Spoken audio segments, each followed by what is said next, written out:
Good evening, everybody. Wow. My name is Ware Harmon, and that was extremely loud. I'll bring it down. I'm the Executive Director of Town Hall Seattle, and on behalf of our organization, it's a pleasure to welcome you to tonight's appearance by Art Wolfe and Samuel Laaser. As we get underway, I want to acknowledge that we gather tonight on the unceded traditional territory of the Coast Salish people, and particularly the Duwamish tribe. We thank them for our continuing use of the natural resources of their ancestral homeland. Tonight's conversation, if it's anything like conversations past or conversations to come, will be about 40 to 45 minutes. But if I'd actually bothered to ask them backstage, I would know exactly how long they intend to speak. It's not important, though. Just know that when it's all through, you'll be able to come to the microphones there and over there and pose your questions directly to the speakers. We'd ask that you keep your questions succinct and, as we like to say, cheekily in the form of a question. That way we get through as many people as possible. Afterwards, they'll be signing copies of Wild Elephants at the Third Place Books table, and I believe that the book signing is downstairs in the North Lobby, but there will be further instructions coming to you about that, and it's an absolutely beautiful edition. You will not want to leave the building tonight without one. If it's your first time here at Town Hall, you're very welcome. We hope you'll stick around afterwards. There's a bar called the Otto down on the very first level, the bottom level, that will be open for audiences from both events after the downstairs event comes down. So feel free to stick around and talk about the program that you've witnessed, or go get notes on American oligarchs and the villainy of the Kushner and Trump families, or at least that's the perspective of downstairs speaker. No formal endorsement of any positions, including the fate of wild elephants, is taken from this podium here. So at any rate, you can join us at the Auto Bar afterwards. The other interesting thing to know about Town Hall in this new building and new era is that all programs are now absolutely free to anyone 22 and under, thanks to a generous grant from the city's Office of Arts and Culture. So tell the young people in your life about Town Hall programs. And then keep an eye out for upcoming events, including the stand-up mathematician Matt Parker, Diane Ravitch, with the latest from the front lines on the fight to save public education, a survey of the pioneering Seattle video artist Gary Hill, as well as just announced or soon to be announced evenings with William Barber, David Eagleman, Diane Rehm, Neil Shubin, Robert Reich, Sister Helen Prejean, Sean King, Kirk Bloodsworth, and Preet Bharara. Tons more where those came from at townhallseattle.org. You can also pick up a calendar on the membership table on the way out tonight. You will know it by the elephants rampaging across the cover. Finally, Town Hall's work is made possible with the support of many institutional and individual sponsors. Civics programming in particular is supported by the Real Networks Foundation, the True Brown Foundation, KUOW, and the Wincote Foundation Northwest, and author lectures are supported by the Amazon Literary Partnership. But truly, it is our individual members, nearly 6,000 of them, who together make this program of about 500 events, and most of which are only $5, many are free. It's our individual members that make that kind of a program possible. So if you share their belief in a broad calendar that's accessible to folks across the community, we hope you will consider joining us as a member as well. Award-winning photographer Art Wolfe has worked on every continent and in hundreds of locations over his 40-year career. His stunning images interpret and record the world's fast-disappearing natural treasures. And by employing both artistic and journalistic styles, Wolfe both documents his subjects and serves as a call to action around conservation. I should say issues a call to action around conservation issues. Numerous U.S. and international venues have featured monographs of his work, as well as his traveling exhibitions, which include Earth is My Witness, Travels to the Edge, and Beyond the Lens. He's also been featured in 4 major exhibitions at Seattle's Frye Art Museum. Conservation biologist Dr. Samuel Laaser has led or participated in conservation efforts around the world and is acknowledged as a pioneer of non-invasive wildlife monitoring methods. His methods enable him to monitor the physiological health of wildlife, as well as their abundance and distribution in the wild, enabling the study and monitoring of multiple species over large landscape areas without seeing or disturbing individual animals. He is the director of the Center for Conservation Biology and holds the endowed chair in conservation biology at the University of Washington. In 2018, the Animal Welfare Institute awarded Dr. Wasser the prestigious Schweitzer Medal for his groundbreaking work. This work has contributed prosecutions of major transnational ivory traffickers and supported and facilitated collaborative operations with agencies ranging from Interpol and the International Consortium on Combating Wildlife Crime to the U.S. Fish and Wildlife Service and Department of State. Their book together, Wild Elephants, Conservation in the Age of Extinction, is the subject of tonight's talk. Please join me in welcoming Art Wolfe and Dr. Samuel Laaser.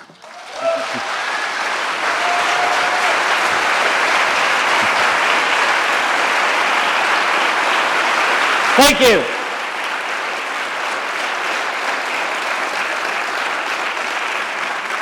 Okay, cut it out. We have a short time to give a lot of talking tonight. Thank you so much for coming out tonight. It's Sam's night. There's no doubt about it. This is Sam's night, and I'm honored to be on the stage with him. I am going first with pretty pictures to inform everybody. Hi, Henry. Inform everybody about what we're talking about. I'm going to be speed talking, and then Sam's going to take the stage. Okay? Everybody okay? Are you okay? I'm good. All right. Can we drop the lights a little bit?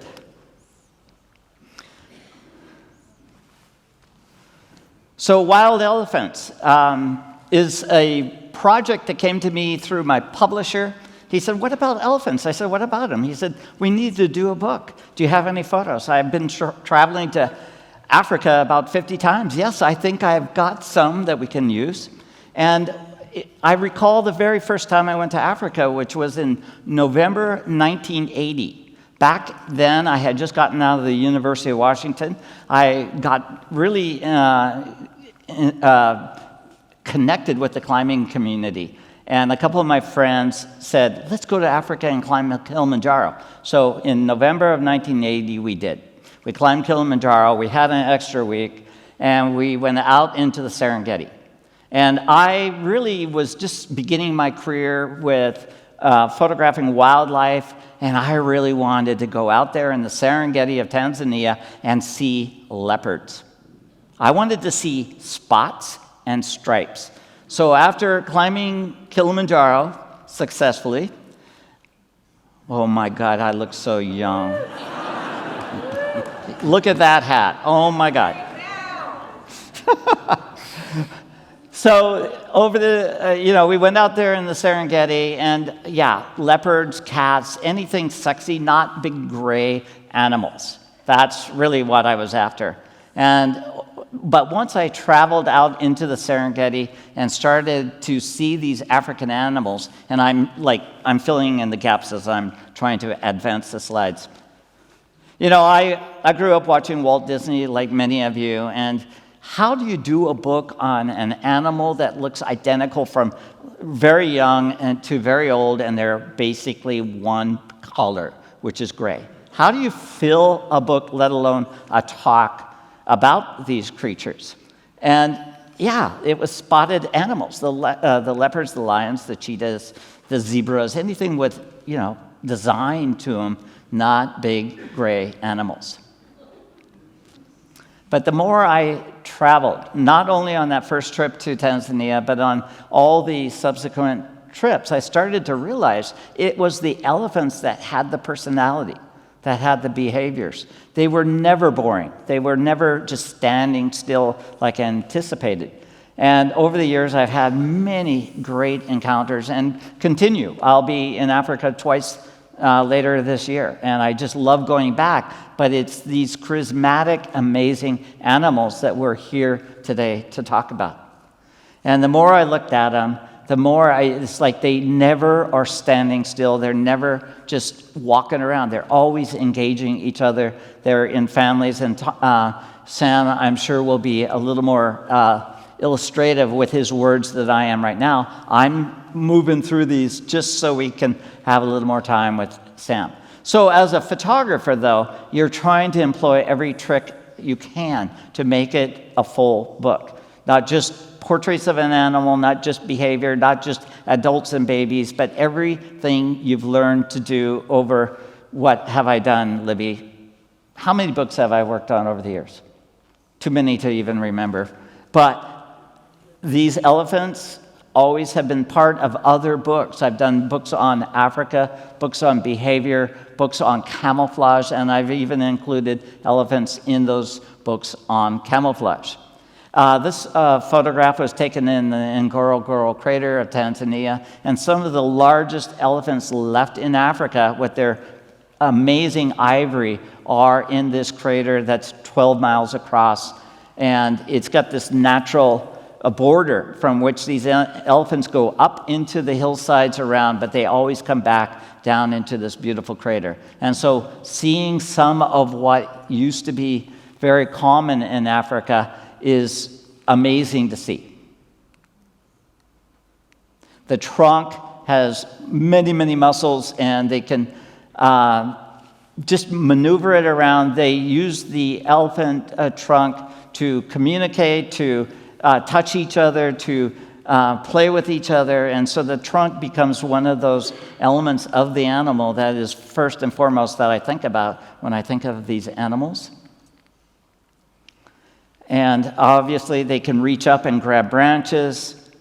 So a lot of this was shot over many of the countries in Africa. I've been over the years to about 21 different African countries, and most of those countries I've been do have populations of elephants. And towards the end of my portion of this talk, I'll talk about one country in particular that I targeted for this book that came out this fall. So this is in Amboseli at the foot of Kilimanjaro, and there's just platoons of animals, elephants that come down out of the forests on the lower slopes of Kilimanjaro. They come out across the plains with a routine that you can predict. They come out to these water courses that the water collects at the base of this mountain. All the rain and snow that falls on the mountain just filters down into pools and canals in this very arid environment, but that's what these elephants are moving towards with regularity. And that is something that I also should talk about, is that there's a predictability of elephants. They follow the same paths. And as I shot this shot and as they walked by, one thing also is really startling if you've never been around one, is the fact that you could have an entire herd of elephants walk past you and you cannot hear them, which is amazing to think about.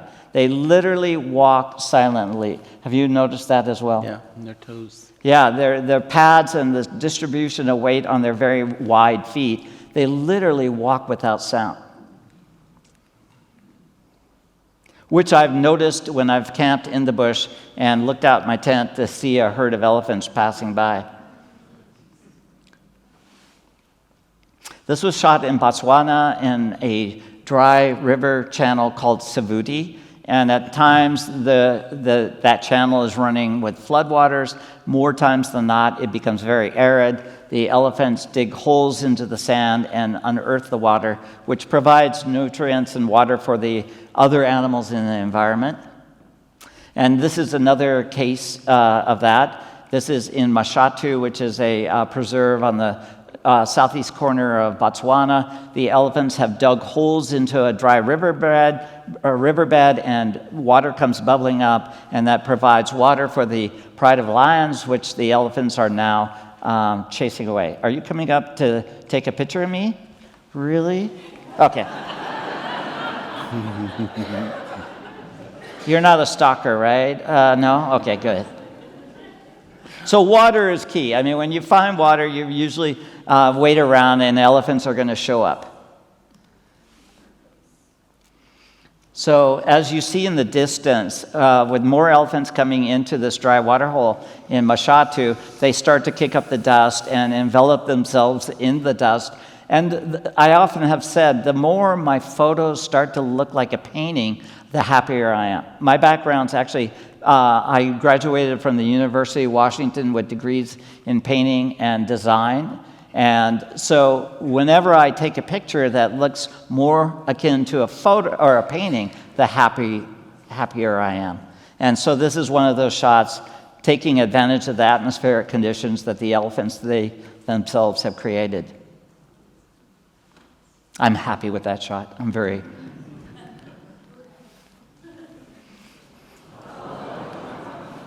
Yeah, I mean, the elephants aren't aggressive towards other animals, but no animal really just sits there waiting for an elephant to walk right up to them. So everything kind of clears out. And the elephants are very confident with that knowledge.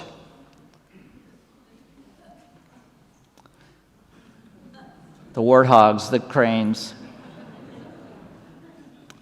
Okay, I'm struggling here just to advance it. You know, if you have a problem advancing, I'll just kind of sit there on the hard floor and advance for you. The other thing, water, of course, dust. They love taking dust baths. It helps their skin. It clears the flies away from their barren skin. And so dust is a part of something that I drew for this book. And in Namibia, it's a very arid environment. And Etosha National Park has a few water holes, which attracts all animals, as you would guess. But it's the dusting that they love. So that is part of what their trunks can do. And here a close-up shot of dust flying and bits of earth. The water at Chobe National Park in Zimbabwe and Botswana. So watching a family of elephants cross a fairly major river is pretty funny, because if you're in a boat and you follow them or use the boat to go parallel with them, the little elephants can swim, but the only way you see them is the trunks coming out of the water.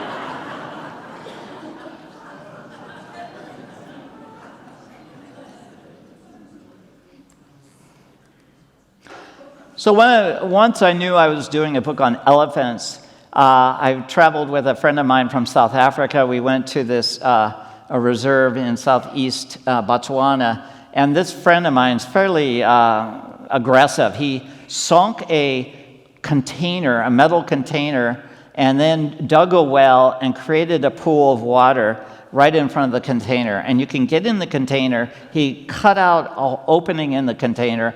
An elephant herd could walk literally over the top of you, and it's not going to crush you. So you're reasonably safe. The water is right in front of you. And with a wide-angle lens, we spent a couple of afternoons as herd after herd of elephants come in. And at that point, you put away your telephoto lens, you put on a wide angle, and everything's right in front of you.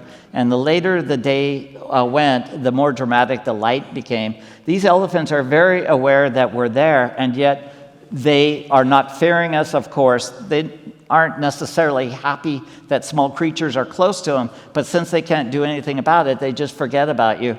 And that is when the magic happens. That's when the behavior, the relationships between the elephants occur, all within just a few feet of you. So this is late in the whole game of doing the book that I had this amazing access with these amazing creatures.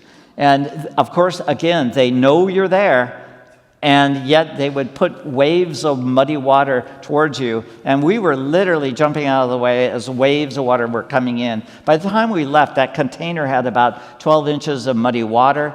Our cameras, ourselves were covered in mud, but we got the shots, and that's what's critical. And just having that kind of perspective and access to these wild elephants is a lifelong memory.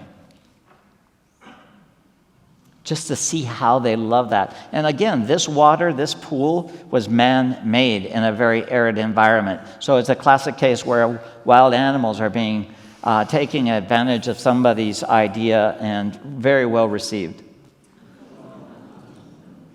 So I think it was important to show these photos prior to Sam's more sobering account of what's going on in elephants, so you have a better understanding that these are not, as I believed at one time, big, gray, simple animals. They're full of behavior and relationships and passion and intelligence. And once you're around these animals, it's unequivocal.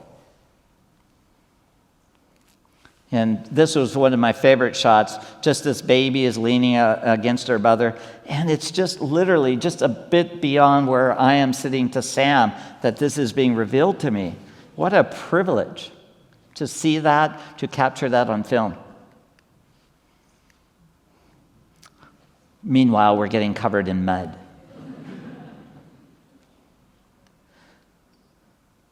So, of course, mother and baby relationships would have to be part of the book.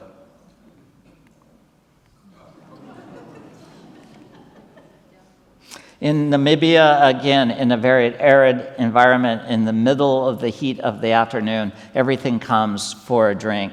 And it's pretty amazing to see the variety of animals, but then the elephant comes and everything slightly clears away as they make their entrance.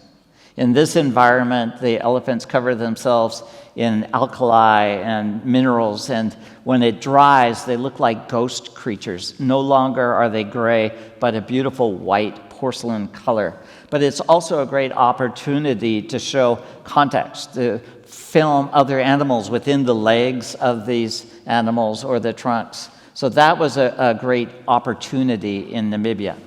We will be, by the way, leading a couple safaris back to Etosha this year.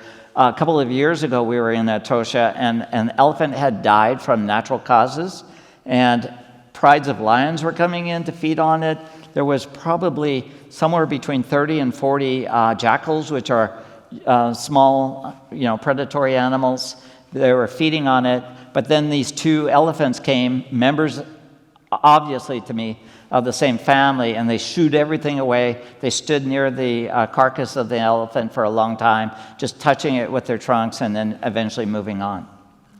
The connections that the elephants have is pretty obvious, and there's signs that they come back to the bones of some elephant that's long deceased, but they will play with the bones with their trunks and connect with that family member.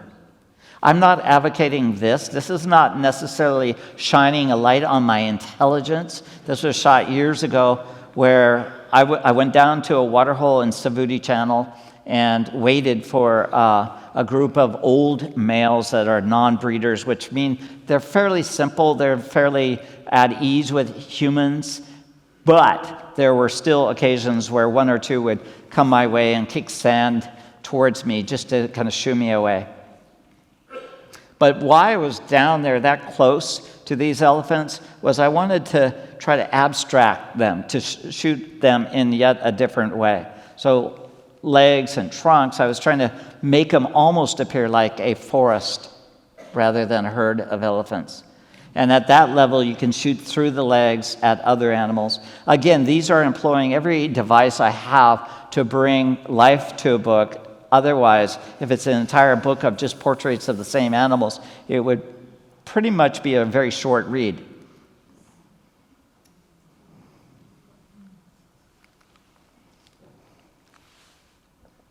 Bisa oryx are one of the more charismatic animals of Namibia. I heard a couple of years ago that there were 3 orphaned elephants, and I wasn't entirely sure how they became orphaned. Perhaps it was poaching. This was in Botswana, in the famous Okavango Delta. And that a husband and wife biologist team kind of took on these elephant offspring and raised them in the wild, fed them, nurtured them, but also allowed them to run free. And these 3 elephants became adults and roamed freely in the natural forest of the Okavango Delta. I found out about it. I went there and I asked them that pond over there, if I got in that pond up to my neck, could you actually call those elephants out of the wild?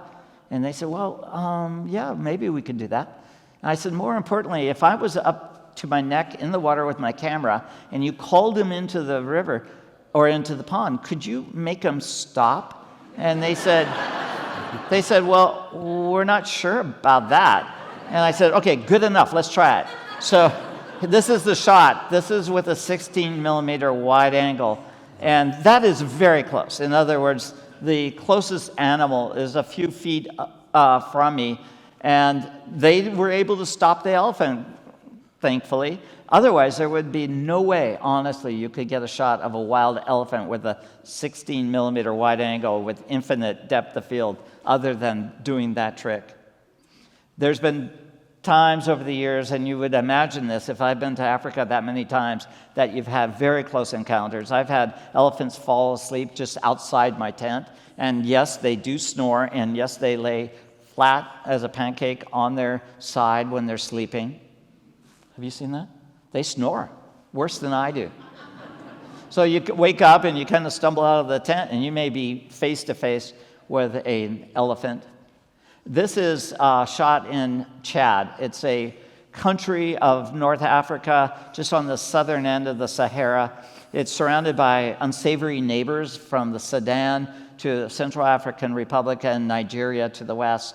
We went up there for this book because John Jaweep, this renegade, brutal organization of renegades, would come into Chad and poach wild elephants in Zakuma National Park. And what was once a robust herd of elephants was willowed down to about 400 animals. And a normal herd of elephants, maybe 20 or 30, I've seen as many as 40 in one herd.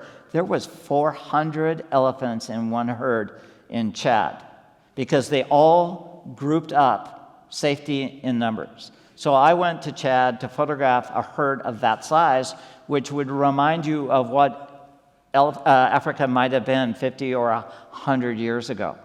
So I went to Chad, and these are some of the photos from that sequence.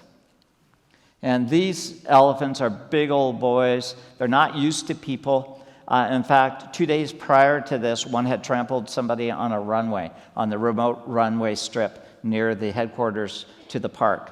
So we went to the headquarters because we heard there was a little bit of water outside the building, and these elephants routinely came in. So we went there to photograph these big guys coming into the water hole. And let's see here. So these are some of those photos. And I turned on a hose and was holding a hose, and a big elephant came up and put its trunk right into the end of the hose. So I was like watering the elephants. But I was on the veranda. There was like a covered, there was no way they could get to me. So I was standing, 10 feet away with the hose going out. This is a little dicey. This was down in Zimbabwe. I was photographing this mother that had a baby, and I was talking fairly loud so it knew I was there. And suddenly I walked out beyond a fallen log, and my profile was really exposed, at which time this mother came charging at me. And these are the shots. I ran quickly back behind the log, and it struck the log with such force that it sheared off a very thick branch that went flying over my head. And the immediate thought that I had that was this animal was outside of the park at some time in its history and had a very negative altercation with humans because its reaction was so fast. And it was stunning to me because I've been around a lot of elephants that seem fairly chill. This one was not so chill. And around a breeding, how am I doing for times? I've got a couple more You're minutes. way over, but that's okay. Am I? Have I gone? Oh my God. Okay, well, I'm moving fast. So elephants tend to herd up in circles, especially breeding herds. They protect their babies. And let's see where we're going with this. These are photos of elephants near Chobe National Park. In the fall, in August, September, you have a lot of burning fields hundreds of miles away, but it results in beautiful sunsets nonetheless. A fellow Seattleite, Paul Allen, put a lot of money into Chad, equipped the rangers with technology, and you know all about that. And these are some of the shots of Paul Allen's contributions to African parks. And they were able to track that herd of 400 that I alluded to minutes ago. And he also hired the black mambas, equipped them with automatic rifles, and poaching basically came to a stop. And so much so that by the time I got there, the herd of 400 were having a lot of babies, and the year after I left, they were starting to break up into smaller, more natural families. But these were shots that I gave to the park, and they would scrutinize all the photos and count the babies, and elephants were coming back in this beautiful national park in Chad. And photos that I had grown up watching Peter Beard's work, a photographer that did a lot of great work in East Africa, 20 years before I ever picked up a camera. These are photos that are very similar to what I saw he had shot earlier in the century.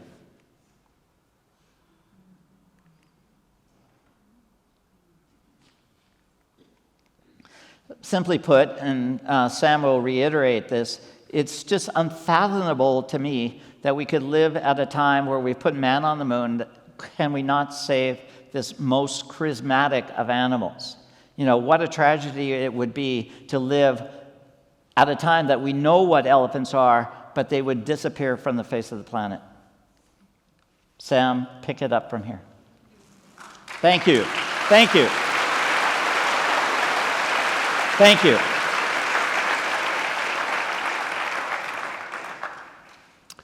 Oh, that was marvelous. I think we should all go home now.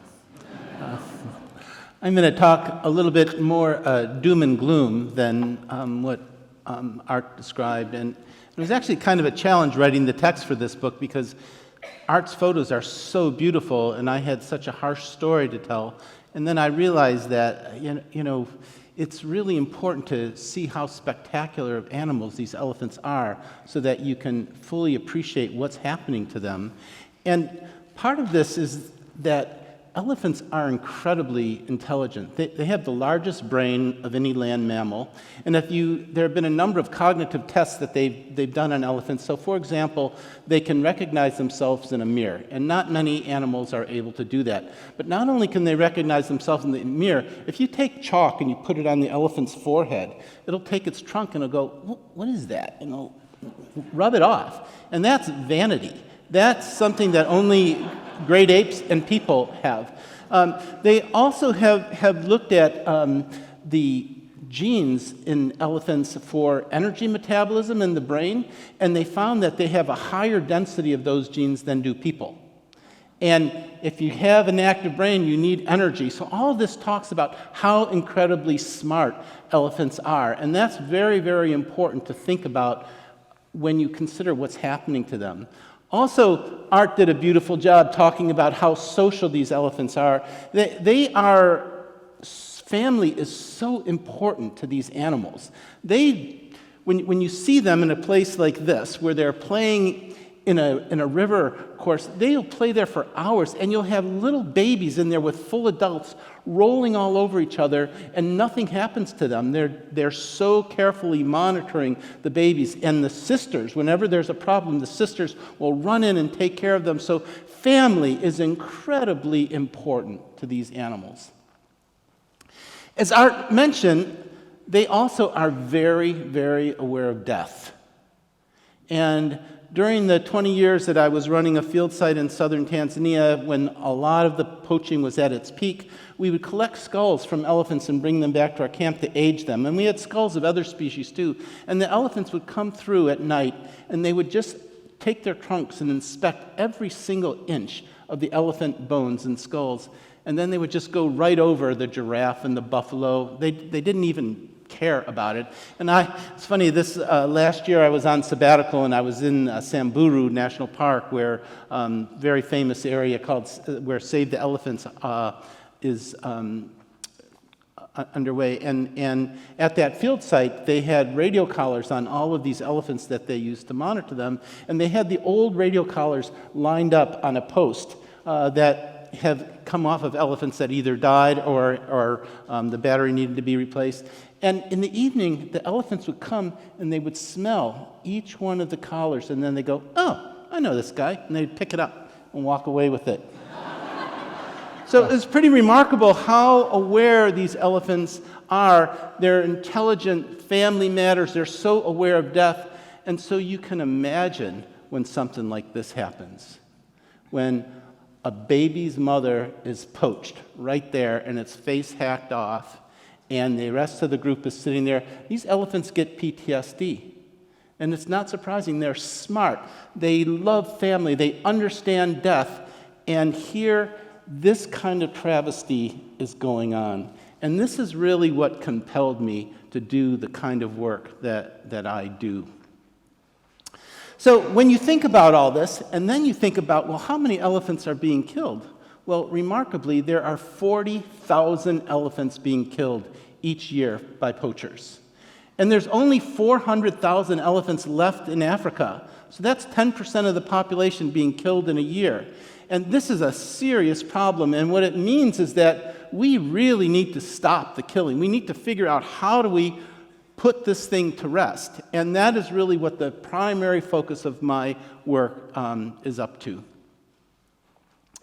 When you look at the scale of this problem, you see that this is a transnational organized crime. It's the illegal wildlife trade is the 4th to 5th largest transnational crime in the world. That means that it's up there with narcotics trafficking, human trafficking, cybercrime, you name it. And so it is quite a serious problem. It's worth about $20 billion a year, the illegal wildlife trade, and the ivory trade is about $4 billion of that trade. So how did it get so bad? And believe it or not, the reason that it got so bad is from this. The ships that you see in the ports across Seattle carrying these containers are incredibly important for commerce. And transnational criminals of all types, not just wildlife traffickers, have capitalized on this because there are 1 billion containers moving around the world each year. And that means that customs and even the most sophisticated ports are able to inspect about 1 to 2% of these containers.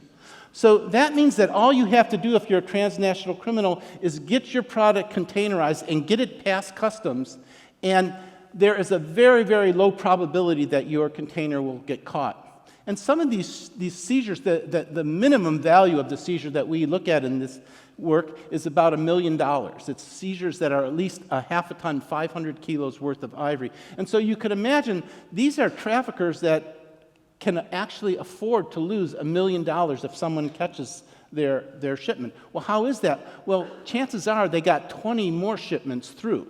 And so that's really been the challenge, is when you've got all of this trafficking going on and you just got to get it past customs, which you can easily pay a customs official off. How do you deal with this problem? And so what we tried to do was to develop ways of getting intelligence information on how these transnational criminals are operating so that we can attack the trade and keep it from getting into transit. Because once it's in transit, it's just pretty much a lost cause. And so that's really the main focus of our work.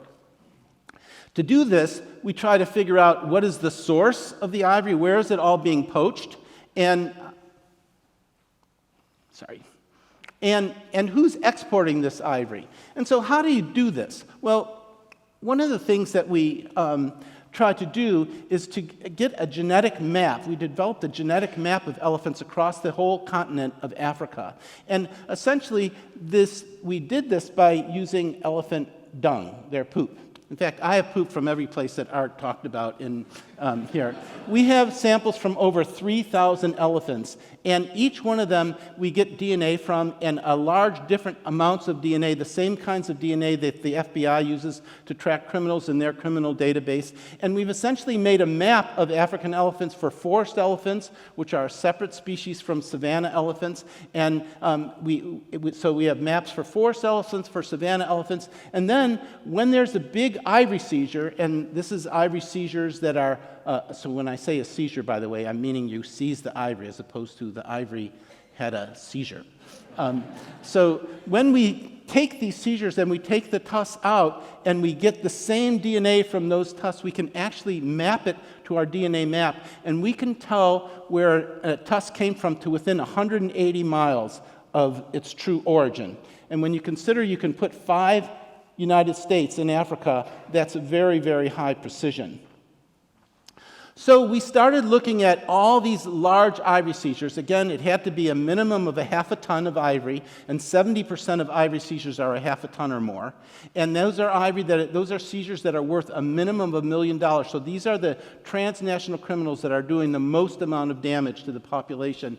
And when we did that, and we started to accumulate seizure after seizure, we started to see the same places popping up over and over again in terms of where the ivory was being poached from. And indeed, so a little bit out of phase here. The other challenge that we had was how do you sample these seizures? So some of these ivory seizures have 2,000 or more tusks in it. And it costs a lot of money to analyze tusks. It's about $100 a tusk to get a full genotype on them. So we had to figure out a way to representatively subsample the ivory. And the first thing that we did was we would measure the diameter of the tusk at the base where it leaves the jaw, like you can see here. And that's very symmetrical between the two tusks. And once we did that, we would then lay all the tusks out from the smallest diameter to the largest. And what that does is it makes it likely that the tusk is next to next to its other pair, the other tusk in the pair. But still, it could be, there are plenty of other tusks that are going to be the same size. So then we walk along all the tusks, and we try to find ones that are the same color and make sure that they're next to each other. Because if you look at the pairs that you see here, this tusk right here that's orange, there's no way it's a pair to that tusk that's white. So you move it around so that you're next to the tusk of the same color. And then the last thing you do is you look for this gum line right here. That's where the tusk leaves the lip of the elephant. And that's perfectly symmetrical in the two tusks. So once you have aligned all those out, then you can see who the pairs are, and you put one aside so you don't analyze the same animal twice. Now that's going to become important to the story a little bit later. So once we've done that, we then randomly take about 200 tusks out. We cut a little square out of the base of the tusk, and then we take that back to our lab. Aim it that way. Oh, sorry, I was doing the pointer. Okay. We take the tusk, those pieces back to the lab, and then that square, we get most of the DNA is at the bottom level there, so we cut that off, and we put it into a machine that has liquid nitrogen and gets the ivory brittle cold. It freezes it to about minus 250 degrees Celsius. And then you have a magnet inside the tube where the ivory is, and you shift that magnetic field back and forth about 10 times a second, and it comes out a consistency of baby powder like you see here, and then we can extract the DNA and compare that to our map. So that's kind of how we go about doing this work. And when we did this, we kept analyzing seizure after seizure after seizure, and we were shocked to find that virtually 100% of these large seizures that we were getting was coming from just two places in Africa. 78% of the ivory was from savanna elephants and was coming from East Africa, an area focused largely on Tanzania, but going from southern Mozambique, up through Tanzania into northern Africa. You know, we have the wrong slides on here, but it's okay. I'm just going to wing it. They won't know. They'll never know. They'll never know.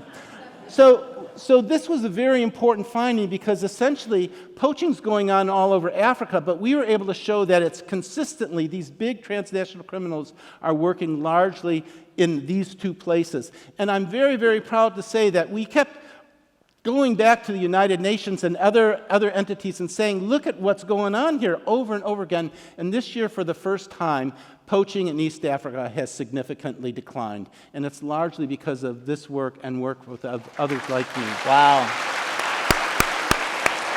Thank you. Wow.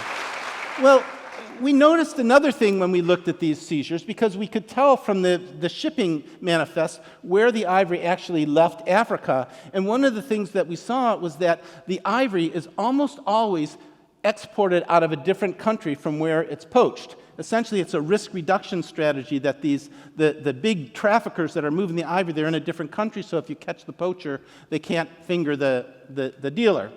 And so the question then became, well, how does all this ivory get there? Because poachers, they're on foot, and so they only can poach enough ivory that they can carry.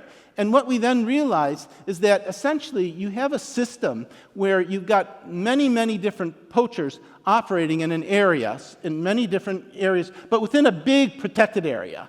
And essentially, these guys, as they get their ivory, middlemen come up, and they come in and they buy the ivory from these poachers. And once they have the ivory, they then move it up to the neighboring country where it gets consolidated. So, for example, these middlemen will commonly move the ivory from southern Tanzania up to the port of Mombasa that you see there. But sometimes, after a while, the port of Mombasa got too hot because too much ivory was going out of that area. So then they shifted to move it up to Entebbe Uganda that you see there. And Entebbe is, they don't have nearly as many elephants in that part of Africa, and also it's not a seaport, so who would suspect that ivory is going to be moved out from there? But then once it's in a container and they move it to Mombasa to send it out again, now it's already in transit, so Mombasa doesn't have to worry about it anymore, and it goes out. And what's interesting is that we find that in most cases, this is all going to one major transnational criminal organization.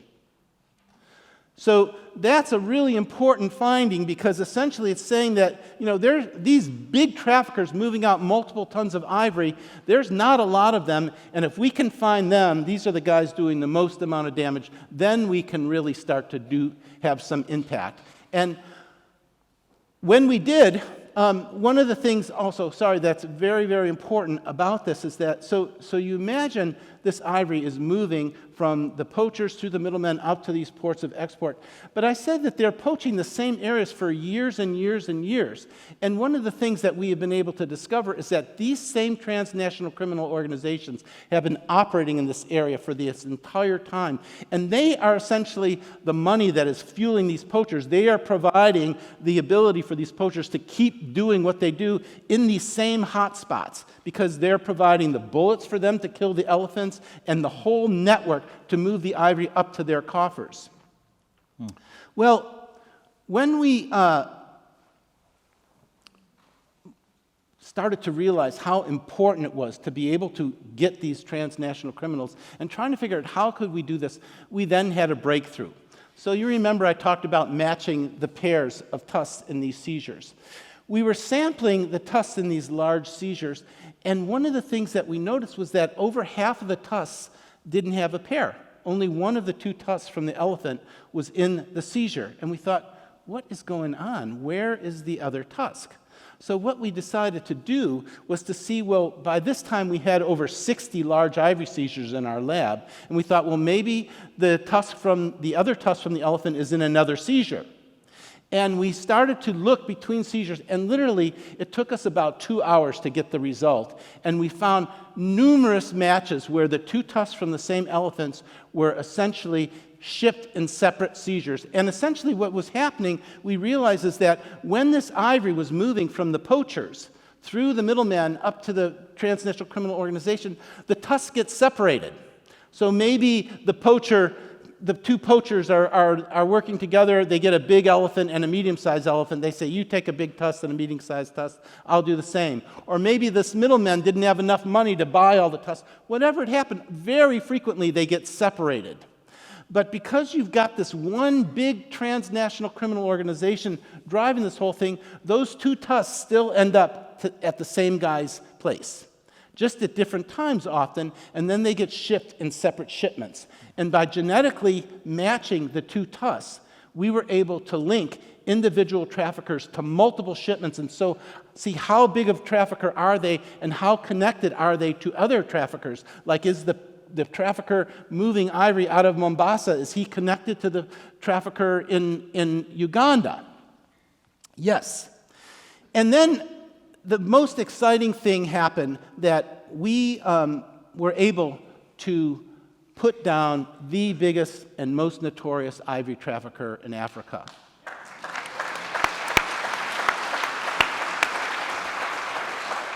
This is Faisal Muhammad Ali, who we, working with the Kenya government, the Directorate of Criminal Investigation, we got him convicted for 20 years. He was part of this bigger network. These guys here, the Akasha brothers, were moving heroin and meth to the United States. And they started to brag about moving ivory, and they were able to connect him to Faisal.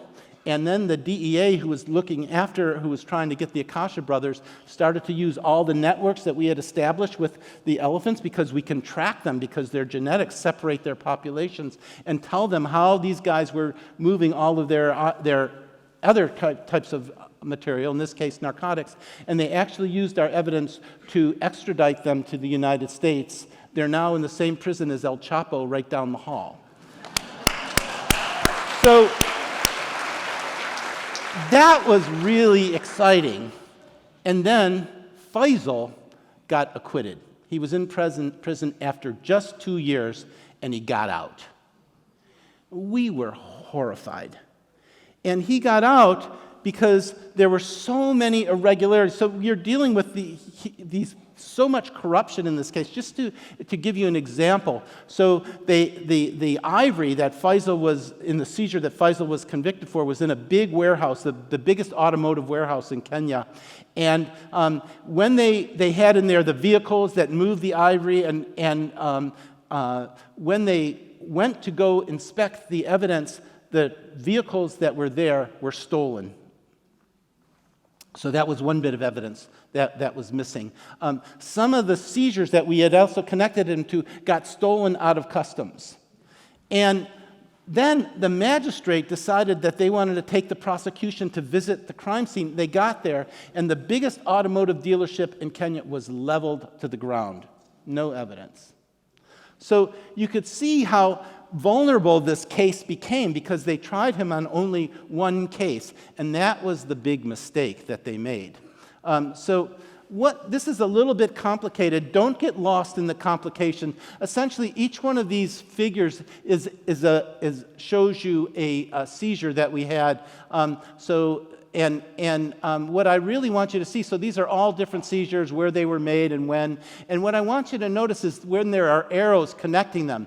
When there are arrows connecting them, that means that the two tusks from the same elephant were in two separate seizures. There was a tusk in here from the same elephant and in there.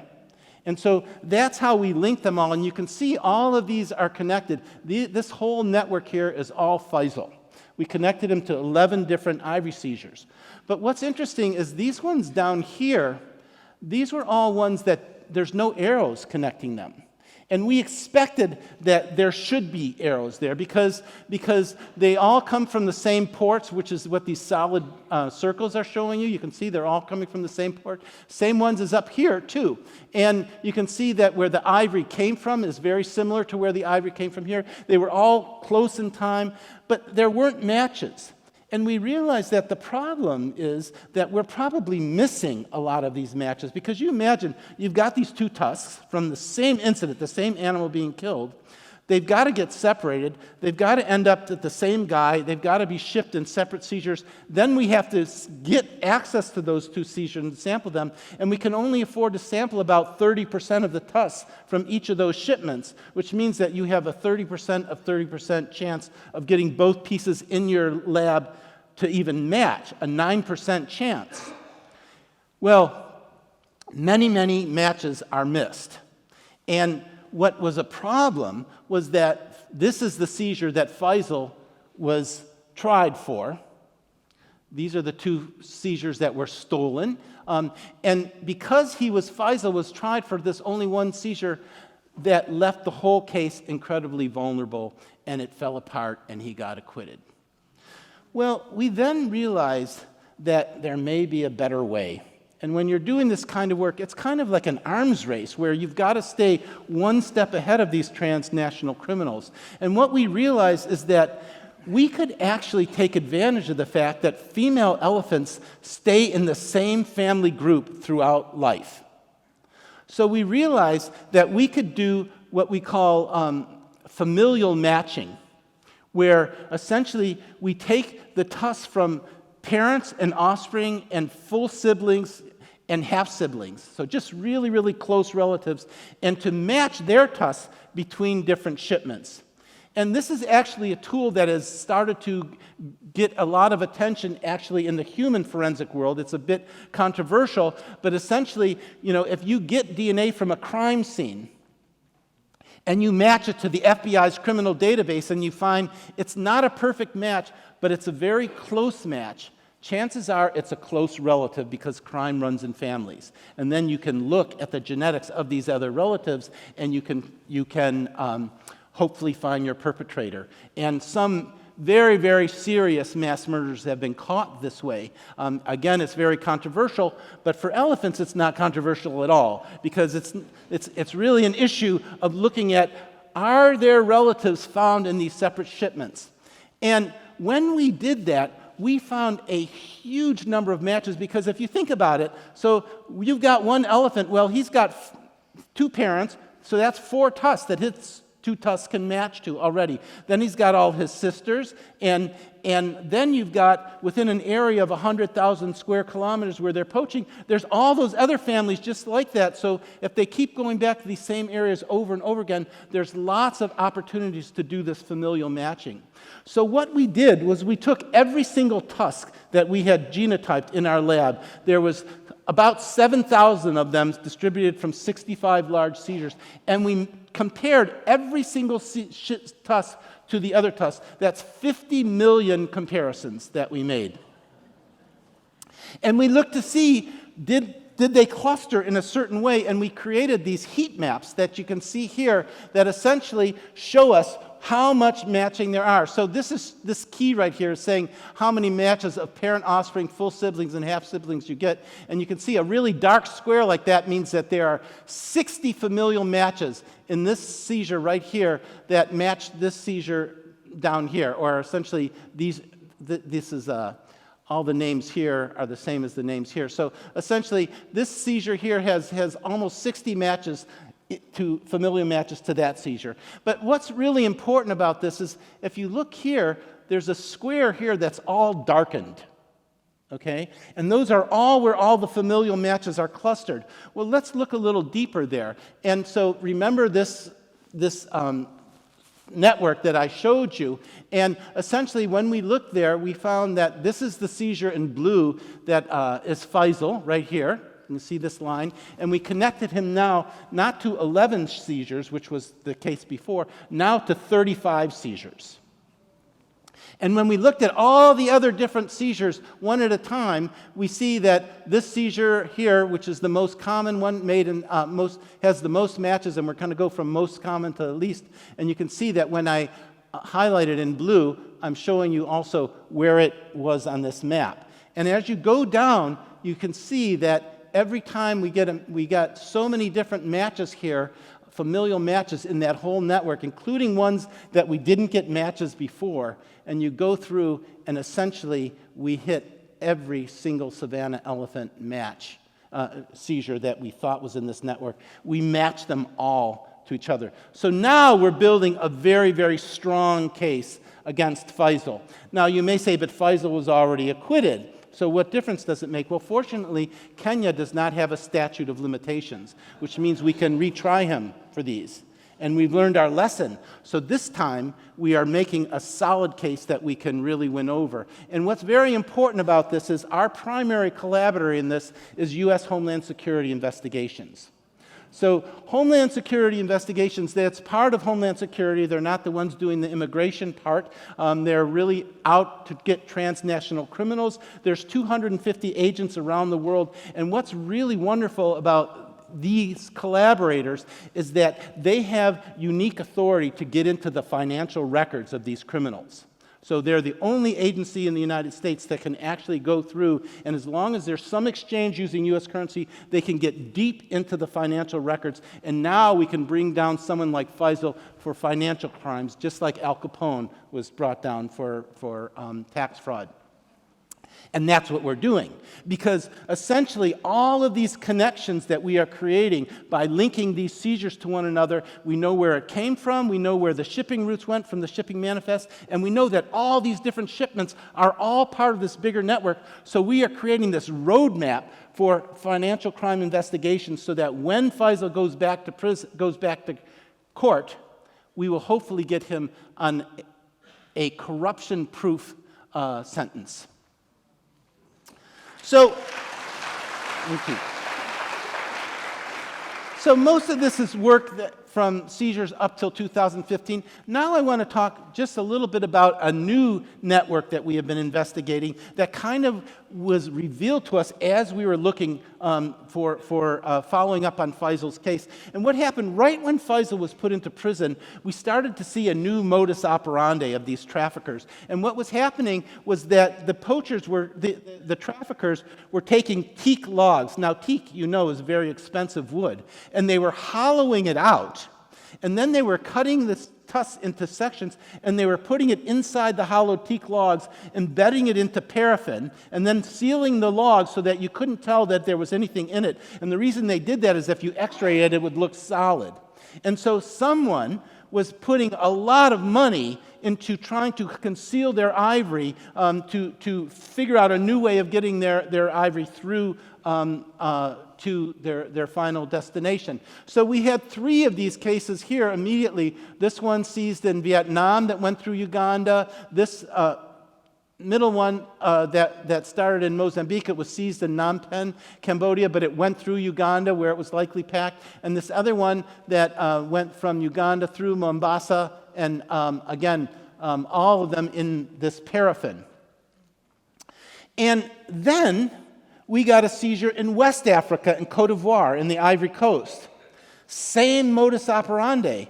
And all of a sudden we went, wow, we're dealing with a much bigger network. We're now connecting East Africa and West Africa.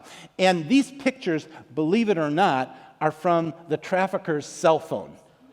He photographed everything. And so you can see here, he was actually, this is in his house, where he was actually hollowing out the logs and packing them. So you can see here the hollowed logs. He's got the ivory cut into sections where he lays it in there, and then they seal it with the paraffin, put the logs on. Those are the finished product right there. It's unbelievable. Can you tell? And then they go and it's in these containers, and when you open up the containers, we could see how they packed it. These are those logs that you saw in his house. And then they go and they push, so these have the ivory in it, they push them to the back, and then they take these pallets of thinner boards here, and they load them into the truck, and then they snip the cables that held the pallets together. So if you x-ray it and you see that the ivory is in there, you have to pull out one board at a time, and most of the customs people go, I'm not going to go there. And so it's quite clever how these guys are operating. And when we started to look at this whole network, these are the first 3 ones in hollowed logs that I talked about, and I just want to show you how many of them we connected. Here's another one in South Sudan, another one in Uganda. We found 2 tusks that were an identical match from the Sudan and Uganda seizures. And then this seizure here, they were monitoring the cell phones of these guys when they caught them, and they learned about another seizure in Nairobi. By the way, Faisal's in prison now. But not right now. At the time, now he's walking free. So take that back. But what was interesting was the cell phones led them to another ivory seizure that was sitting in Nairobi here, and they went and they caught it. And as soon as these guys got picked up and put into jail, they called Faisal in prison to say, what do we do?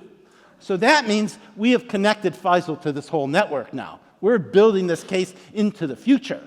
And then we have these shipments that started occurring all over the rest of Africa, in Hong Kong, in Cambodia, in Cote d'Ivoire, in Singapore, and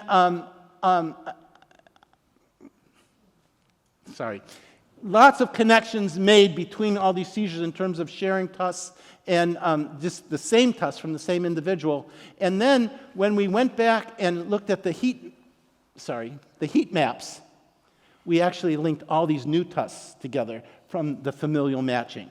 So we're connecting this whole network of both East Africa and West Africa together, and we are now doing all the financial investigations into these guys to hopefully bring down not only Faisal, but this big international network that is operating out of Vietnam. So we have great collaborators, and it's really, I've been doing this work since 2004, and I've worked with a lot of different law enforcement agencies, and what has really been spectacular for me is that these agents working for Homeland Security investigations, they get the power of the data of what we're doing, and it's really a give and take investigation into this. I'm on the phone with them almost every day in Africa, and we are building this case more and more so that we can essentially connect this whole network together with the financial crime investigations needed to bring them down.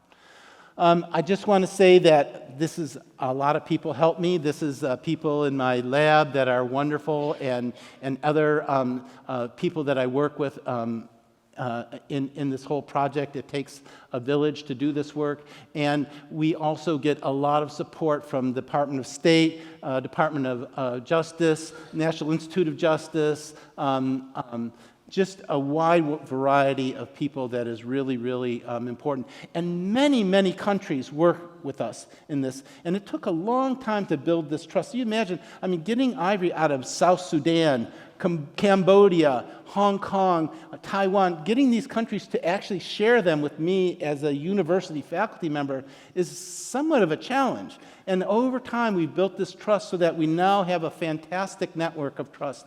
And I just want to end by saying that this work is really, really expensive. It costs about $29,000 to analyze one single seizure. And one of the challenges is that we face is that countries will never give us the ivory if we ask them to pay for it. So the way that we operate is I go to these agencies and donors ahead of time, and I get the money so that it's sitting there in our university budget. And as soon as an ivory seizure is made, I just go to the country and I say, just give us the samples, we will analyze it for free, and we will give you back the data within 1 month. And that's what we really aim to do. So one of the things that I want to just say is that if any of you can help, give whatever money you can to this. It doesn't have to be $29,000, although I would love it if it was. But you can give just a little bit. And this is all going to go help pay for these ivory seizures so that we can continue this fight. We have 12 seizures waiting to come in right now. I'm leaving in 2 weeks to Thailand to do 2 seizures, and then Singapore to do a seizure that actually has 9 tons of ivory, one seizure, you can imagine. So you can just go to www.giving.uw.edu ivory, so www.giving University of Washington Education /ivory. Or if you want more information, there's a lot of things that I just went over very, very quickly. I'm happy to give you more details. I love to talk, and I love to talk about this work. And so if you really want more information, go to my admin person, Keely Wolfram, so Wolf Ram, K. Wolf Ram, at universityofwashington.edu, and she'll be happy to help you. And I thank you all for listening and taking place. Okay.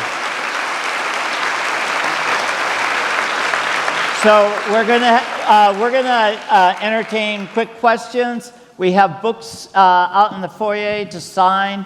We're running a little late, so quick questions, and then we'll go down and sign books. But thank you for being such an attentive audience. Go ahead. Years ago, a biologist that did research at the Serengeti talked about breeding elephants somehow so they no longer had tusks, and that seemed to reduce their being predated on or poached. I'm wondering if you had any thoughts about that. So it's not true. Sorry. A lot of people have suggested that to cut off the tusks of the elephants, but there are some that are no longer have tusks because they had better survivorship without tusks. Is that what you were asking me?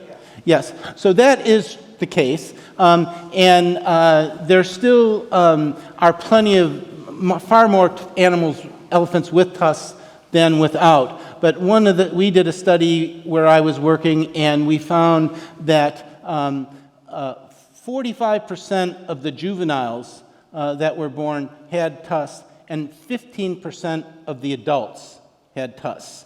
So that means that if you were born without a tusk, you are much more likely to make it to adulthood than if you're born with one. Okay, Okay, next. Sorry, thank you. Okay, so you've talked a lot about money. Can you talk about how Bitcoin has been involved in ivory poaching and financial transactions?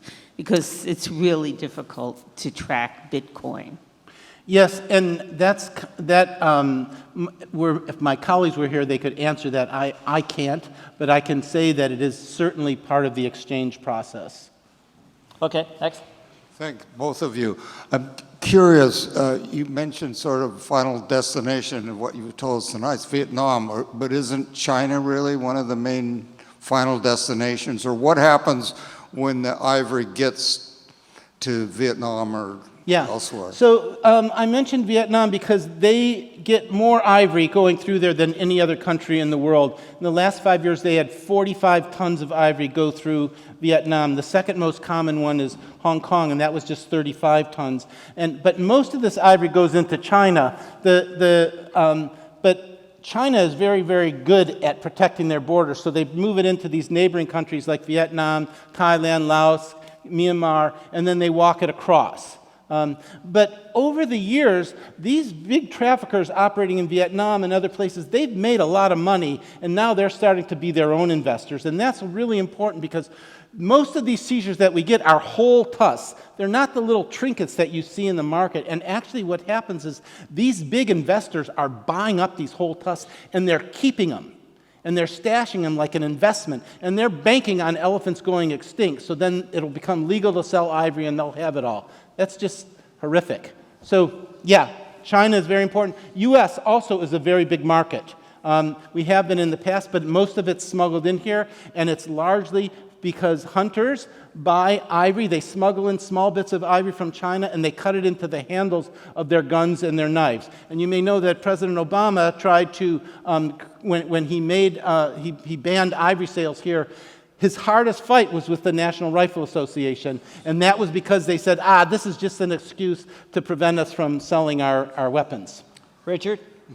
Dr. Wasser, you focused your presentation mostly on demand, and you just started to brush in the area I was concerned about, which is supply, or the reverse. Is there anything being done to reduce the demand, not only for ivory, but I saw you mentioned rhino horn and pangolin scales and things of that nature.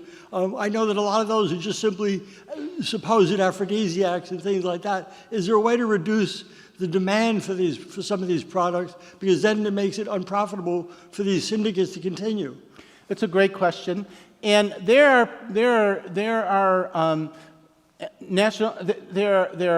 groups that are spending millions of dollars to try to reduce demand, making fantastic videos for people to understand, don't buy ivory. People in China, most people buying ivory, they don't even realize you have to kill the elephant to get the tusk.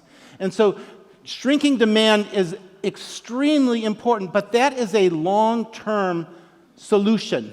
We need an urgent solution too. When we're losing 40,000 elephants a year, if we think that we're going to stop this problem by curbing demand, that's just not going to happen. We have to do both. And as soon as they start seeing that the demand is going down really quickly, what's going to happen is these poachers are going to kill every last elephant they can so that they can essentially sell their ivory before the demand goes away. Okay, 3 quick questions. I see people leaving with their books. We have to sign. If people have bought books, go ahead, please.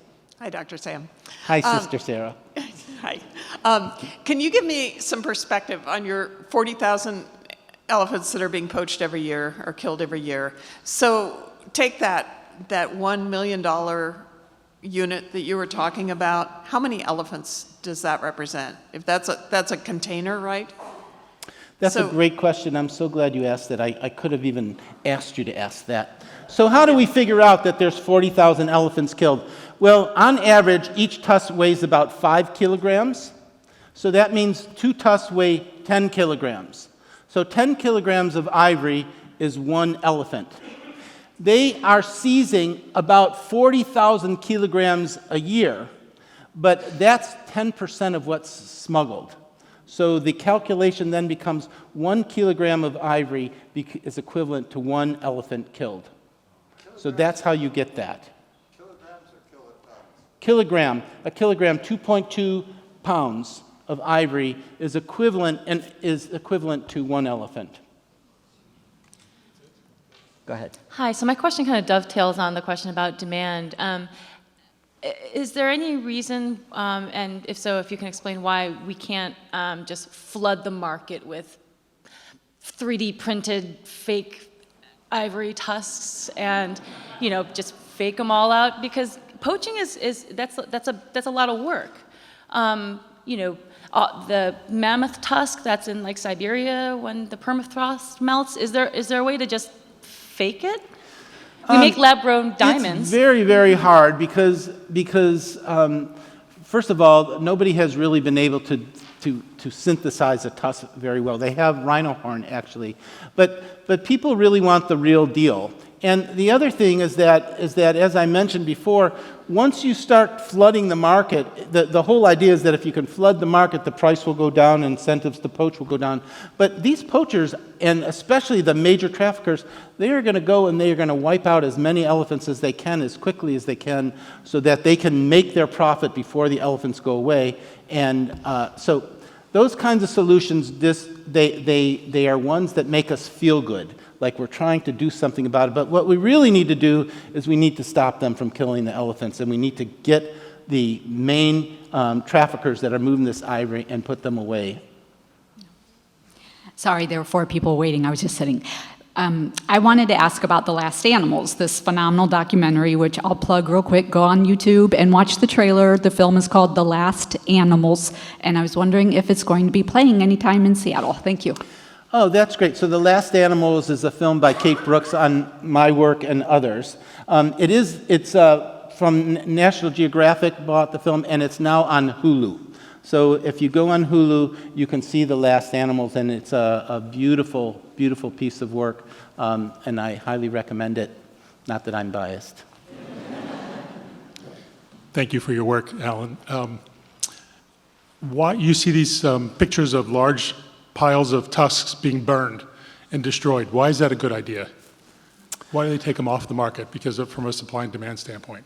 Well, for one thing, it's showing people that a country that doesn't have a lot of money is still saying that this is devastating our country, this trade is so bad that we are just going to destroy all of our ivory because it's a bigger issue. So it sends a really important message to do that. So, but that's not the only reason. The other reason that it's important is that countries, when they get ivory seizures, they stockpile it. So they get a stockpile, and they're also in these countries with elephants that are dying naturally.